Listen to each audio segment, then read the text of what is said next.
아니 그 안에는 왜 들어갔어?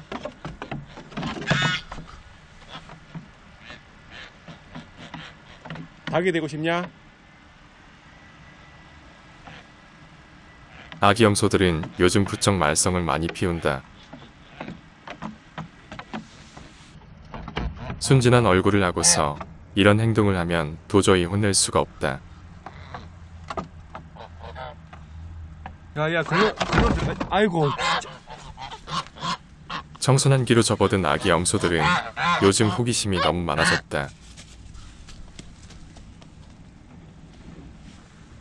나는 아무 생각 없이 사는 듯한 토르에게 인생의 목표가 뭐냐고 물었다.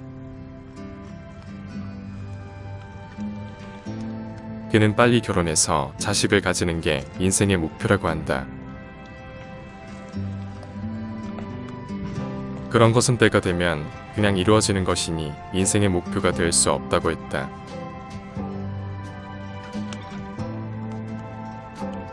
그는 잠시 생각하더니 박치기 선수가 되고 싶다고 했다. 나는 그에게 갑자기 왜 박치기 선수가 되고 싶냐고 되물었다. 그는 꿈속에서 누군가 나타나 박치기 선수가 되어라고 얘기했다고 한다. 나는 꿈속에 나타난 사람이 어떻게 생겼냐고 물었다. 자세히 기억은 안 나지만 손에 큰 망치를 들고 있었다고 한다. 다소 황당한 꿈이지만 나는 열심히 해보라는 말을 하고 헤어졌다. 다음날 토르는 왕따닥 희망이와 사소한 말다툼 뒤 싸움을 하고 있다. 청소년기에 접어든 토르는 감정 조절이 안 돼요. 툭 하면 싸움박질이다. 희망이는 대단하고 상대적으로 토르는 한심하다고 느껴진다.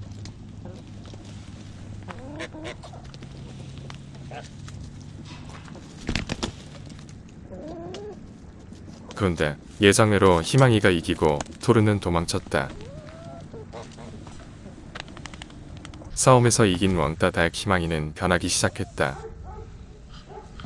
그녀를 보면 생각나는 말이 있다. 간땡이가 부었다.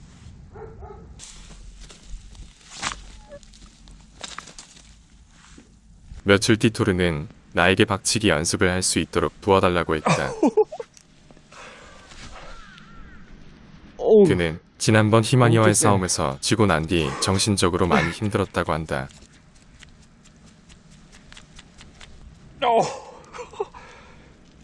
아 그만 힘들다고 임마. 으씨.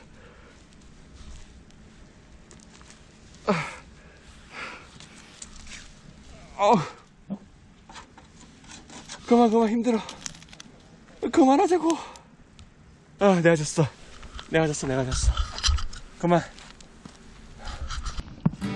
토르와 삐삐는 얼마 전부터 닭사료를 뺏어 먹고 있다.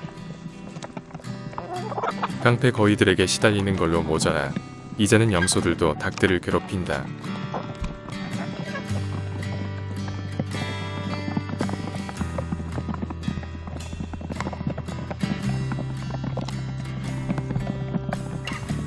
나는 토르에게 이런 짓 하려고 박치기 연습을 하냐고 물었다. 그는 깡패 거위들을 몰아내고 이곳 농장을 평화롭게 만들기 위해서라고 한다. 그런데 왜 이렇게 양아치 짓을 하느냐고 토르를 꾸짖었으나 쉽게 바뀔 것 같지 않다.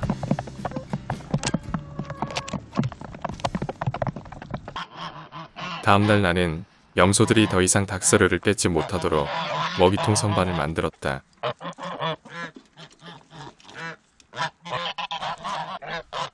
이 녀석의 이름은 선수. 폐개들 중에서 가장 운동신경이 뛰어나다. 아래층에서는 거위들이, 위층에서는 닭들이 식사하는 게 나의 생각이다. 토르와 삐삐가 계속 시도를 해보지만 닭사료를 뺏어 먹을 수 없다.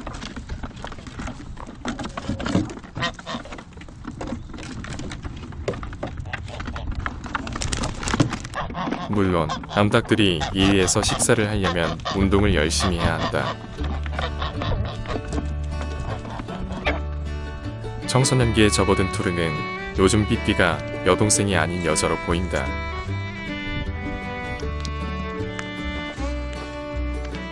불안한 마음에 나는 토르에게 결혼 전까지 삐삐를 임신시키면 안 된다고 했다.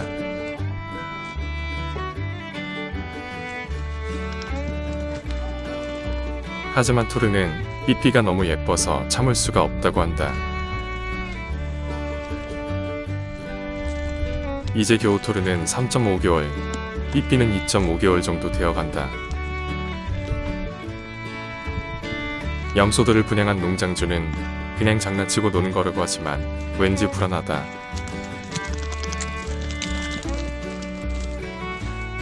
토르와 삐삐는 새로 만든 먹이통 선반 밑에서 휴식을 취하고 있다. 염소들은 태어난 뒤 1년이 지나서 완전히 성장한 후 임신하는 게 좋다고 한다.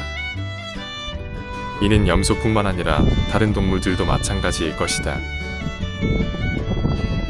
너무 이른 나이에 임신을 하게 되면 엄마도 안 좋고 새끼도 작게 태어난다. 그래서 내가 생각한 삐삐의 임신 계획은 올 10월 정도로 생각하고 있다. 염소의 임신 기간을 고려하여 그 다음에 따뜻한 3월에 출산하기 때문이다.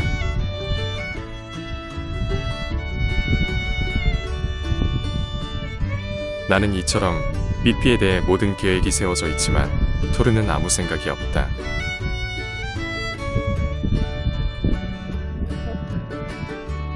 아마도 삐삐는 나에게 딸과 같은 존재이지만 토르에겐 여자친구이기 때문일 것이다.